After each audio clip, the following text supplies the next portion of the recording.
Lesson 79. Let me recognize the problem so it can be solved.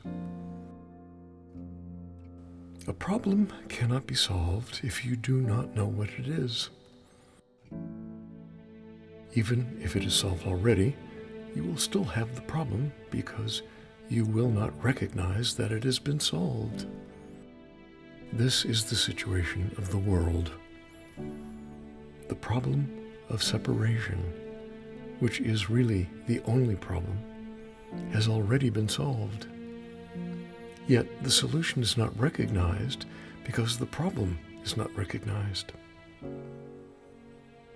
Everyone in this world seems to have his own special problems, yet they are all the same and must be recognized as one if the one solution which solves them all is to be accepted. Who can see that a problem has been solved if he thinks the problem is something else? Even if he is given the answer, he cannot see its relevance. That is the position in which you find yourselves now. You have the answer, but you are still uncertain about what the problem is.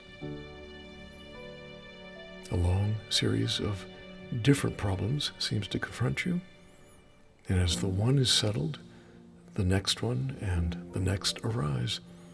There seems to be no end to them. There is no time in which you feel completely free of problems and at peace. The temptation to regard problems as many is the temptation to keep the problem of separation unsolved. The world seems to present you with a vast number of problems, each requiring a different answer.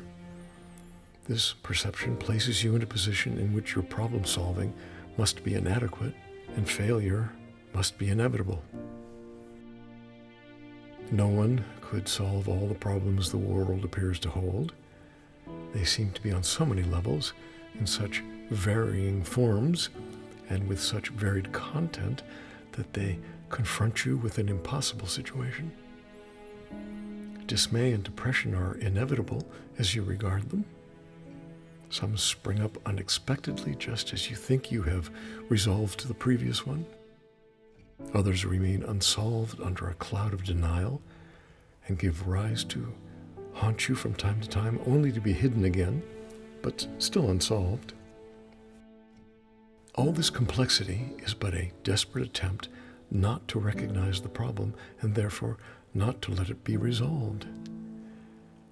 If you could recognize that your only problem is separation, no matter what form it takes, you could accept the answer because you would see its relevance. Perceiving the underlying constancy in all the problems which confront you, you would understand that you have the means to solve them all. And you would use the means because you recognize the problem. In our longer practice periods today, we will ask what the problem is and what is the answer to it. We will not assume that we already know. We will try to free our minds of all the many different kinds of problems that we think we have. We will try to realize that we have only one problem, which we have failed to recognize. We will ask what it is and wait for the answer. We will be told, then we will ask for the solution to it, and we will be told. The exercises for today will be successful to the extent to which we do not insist on defining the problem. Perhaps we will not succeed in letting all our preconceived notions go, but that is not necessary. All that is necessary is to entertain some doubt about the reality of our version of what our problems are. We are trying to recognize that we have been given the answer by recognizing the problem, so that the problem and the answer can be brought together and we can be at peace. The shorter practice periods for today will not be set by time, but by need. You will see many problems today, each one calling for an answer. Our efforts will be directed toward recognizing that there is only one problem and one answer. In this recognition are all problems resolved. In this recognition, there is peace. Be not deceived by the form of problems today.